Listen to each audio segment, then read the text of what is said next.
welcome back to Clinky. I'm Mark. And I'm Diane. And today we are taking a look at Fu Girl Riesling. Yeah, this is a Charles Smith wine out of Columbia Valley in Washington. His first grapes were done in like Walla Walla.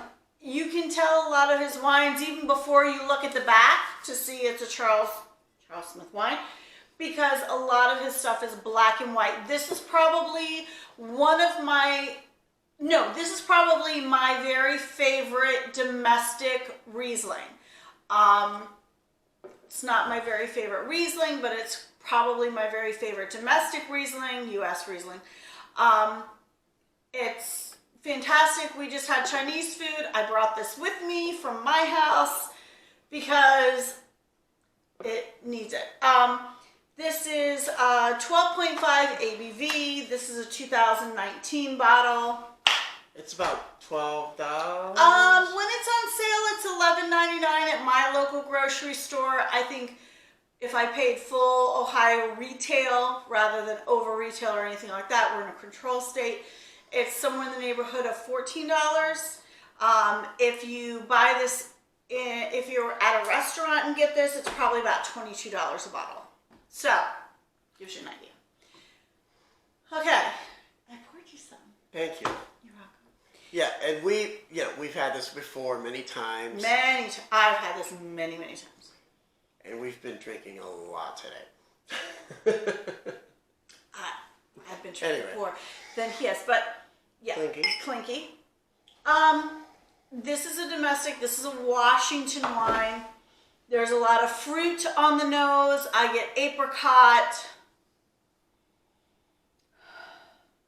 What am I getting other than apricot? Like a pineapple? No, not pineapple. What is that?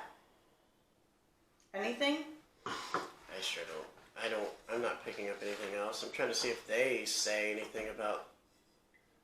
There's no notes on here about what... It's definitely this is a dry wine, a dry Riesling. So Riesling comes in all shapes and all sizes.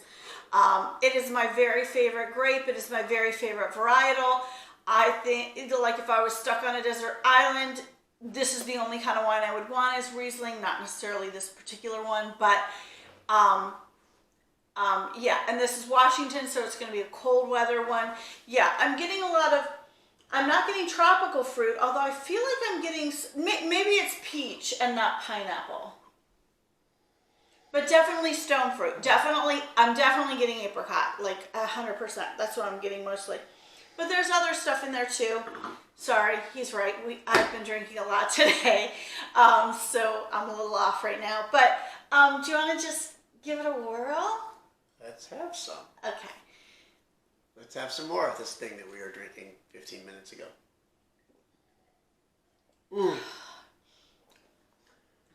I like this one a lot. It's very crisp, I would say. Yeah, it's very crisp. It's got nice acidity.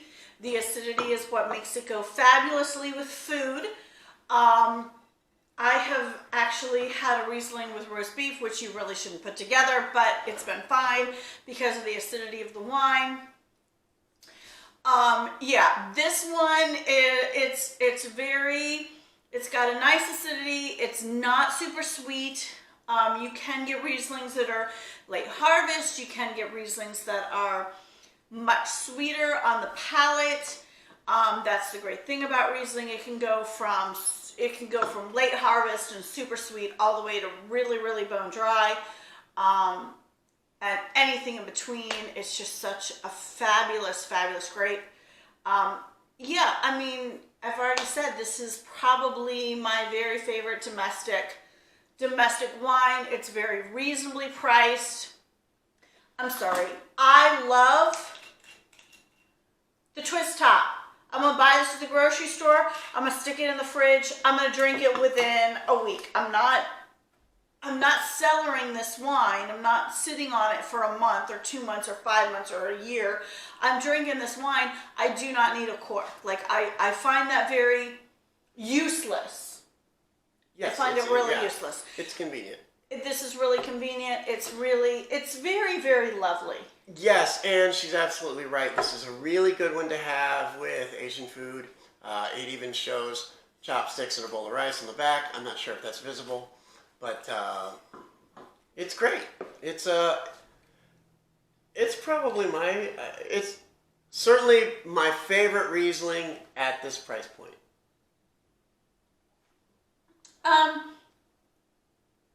Okay, that's fair enough.